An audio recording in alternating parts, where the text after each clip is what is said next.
আসসালামু আলাইকুম and welcome. সেমিকলন.com এর পক্ষ থেকে আপনাদের স্বাগতম জানাচ্ছি আমি রুহুল আমিন। আমরা পাইথন প্রোগ্রামিং এর প্রথম অধ্যায় প্রোগ্রামিং এর মৌলিক ধারণা পড়ছিলাম এবং গত ভিডিওতে আমরা অ্যালগরিদম এবং ফ্লোচার্ট সম্পর্কে জেনেছি। আজ থেকে আমরা সাধারণ সমস্যাবলীর জন্য অ্যালগরিদম ও ফ্লোচার্ট প্রস্তুতি শুরু করব। আপনি যদি প্রোগ্রামিং একবারে নতুন শিখে থাকেন তাহলে এই ভিডিওটি আপনার জন্য খুবই খুবই খুবই গুরুত্বপূর্ণ, কারণ যে কোনো প্রোগ্রাম লেখার আগে কিভাবে ধাপে ধাপে সমস্যার সমাধান করতে হয় বা সমস্যা সমাধানের চিন্তা করতে হয় সেটাই আমরা আজ শিখব। তাহলে চলুন শুরু করা যাক। তো আজকে আমরা শিখব দুইটা সংখ্যার যোগফল নির্ণয়ের জন্য অ্যালগরিদম ও ফ্লোচার্ট কিভাবে তৈরি করতে হয়। এখন ধরুন যে একজন শিক্ষক আপনাকে বললেন দুইটা সংখ্যার যোগফল নির্ণয় করে তার ফলাফল আমাকে দেখাও। যেহেতু এটা প্রোগ্রামিং, তাহলে একজন ভালো প্রোগ্রামার কি সঙ্গে সঙ্গে কোড লিখে ফেলে? না, একজন ভালো প্রোগ্রামার সঙ্গে সঙ্গে কোড লিখে ফেলে না। একজন ভালো প্রোগ্রামার প্রথমে চিন্তা করে যে তার সমস্যার জন্য কি কি ইনপুট লাগবে, তারপরে কি কি কাজ করতে হবে, তারপরে আউটপুটটা কেমন হবে।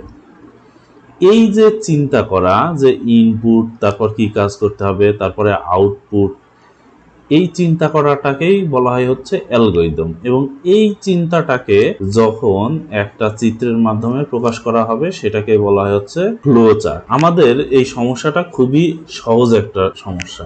এখানে যে কাজটা করতে হবে সেটা হচ্ছে দুইটা সংখ্যা নাও এবং তাদের যোগফল প্রদর্শন করো। এখন ধরুন আমাদের প্রথম সংখ্যাটা ধরলাম 25 এবং দ্বিতীয় সংখ্যা 15। তাহলে যোগফল হবে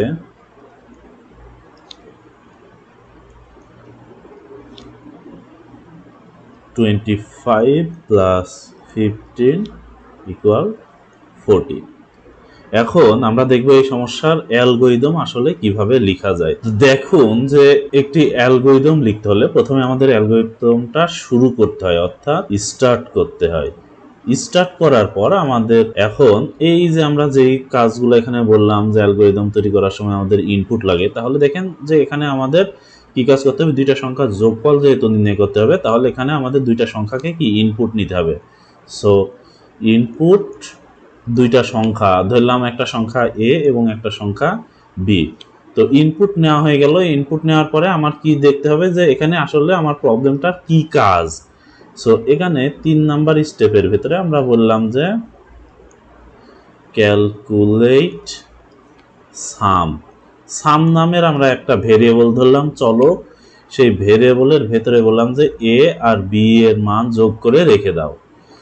এখন তাহলে আমার কাজও হয়ে গেল, ইনপুট নিলাম, কাজ করলাম, এখন আউটপুট দেখাইতে হবে। তাহলে 4 নাম্বারে আমরা বলতে পারি যে আউটপুট অথবা প্রিন্ট সাম। তাহলে কি হবে, সামের ভিতরে যে জিনিসটা রাখা আছে সেটা আমার কি আউটপুটে চলে যাবে, প্রিন্ট হয়ে যাবে। এখন আউটপুটে যখনই চলে গেল আমাকে তো ফলাফল দেখাইতে বলছে, তাহলে আমি ফলাফল দেখাই ফেললাম, তাহলে আমার তো অ্যালগরিদম শেষ। তাহলে এখানে 5 নাম্বার স্টেপে আমরা কি করব যে এন্ড করে দেব, অর্থাৎ আমাদের অ্যালগরিদম শেষ হয়ে যাবে। এখন যদি আমরা একটু ড্রাই রান করার চেষ্টা করি, অর্থাৎ এই অ্যালগরিদমটা দেখুন যে শুরু হলো, তারপর ইনপুট নিলাম দুইটা সংখ্যা এ এবং বি। ধরলাম যে এ এর ভিতরে 10 ইনপুট নেওয়া হয়েছে এবং বি এর ভেতরে 20 ইনপুট নেওয়া হয়েছে। তারপরে ক্যালকুলেট সাম ইকুয়াল এ প্লাস বি। তাহলে এখন সাম নামের একটা জিনিস আছে, সামের ভিতরে কি হবে, এ প্লাস বি হবে। তাহলে এ এর মান কত 10, বি এর মান কত 20, তাহলে এটা সমান সমান কত পাইলাম আমরা 30 পেয়ে গেলাম। সো 30 পাওয়ার পরে আমাদের 4 নাম্বার স্টেপে যদি যাই তাহলে এখানে প্রিন্ট সাম বলে দিচ্ছে। তাহলে আমার প্রিন্ট মানে এটা আসলে আউটপুট দেখানো, ফলাফল প্রদর্শন করা। তাহলে আমরা কাকে প্রদর্শন করব, সামকে প্রদর্শন করলে এখানে আমাদের কত আসবে, এখানে আমরা পাবো হচ্ছে 3, কারণ আমরা এই যে এ আর বি যোগ করে সামের ভিতর রাখছি এবং এ আর বি এর মান বসাই দেখছি যে আমাদের 30 হয়। তাহলে আমাদের আউটপুটে আসবে হচ্ছে 30 এবং শেষে আমাদের প্রোগ্রামটা কি এন্ড হয়ে যাবে। অর্থাৎ আমরা কি কাজ করলাম, প্রত্যেকটা অ্যালগরিদমেই এই স্টেপগুলো ফলো করতে হবে। যে আমার কি কি ইনপুট লাগবে, ইনপুট নেওয়ার পরে আমার কি কাজ করতে হবে সেটা বলতে হবে। কাজ শেষ হলে সেটাকে আমি আউটপুটে দেখাই দিলাম এবং আমার অ্যালগরিদমটা শুরু এবং শেষ করতে হবে, তাহলে আমাদের অ্যালগরিদমটা হয়ে যাবে।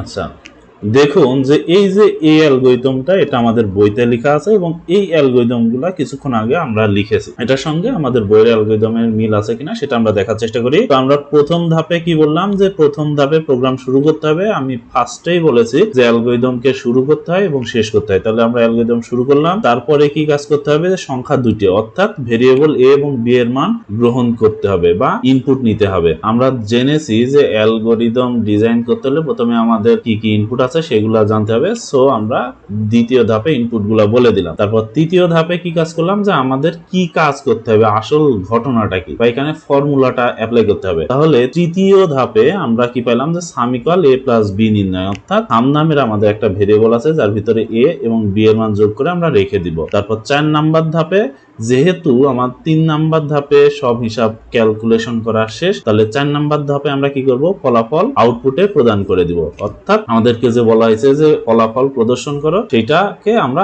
আউটপুট দেখাবো। আউটপুট দেখাইলেই তো আমাদের আসলে অ্যালগরিদম শেষ হয়ে যায়, যার জন্য আমরা 5 নাম্বার ধাপে আমাদের অ্যালগরিদমকে শেষ করে দেব।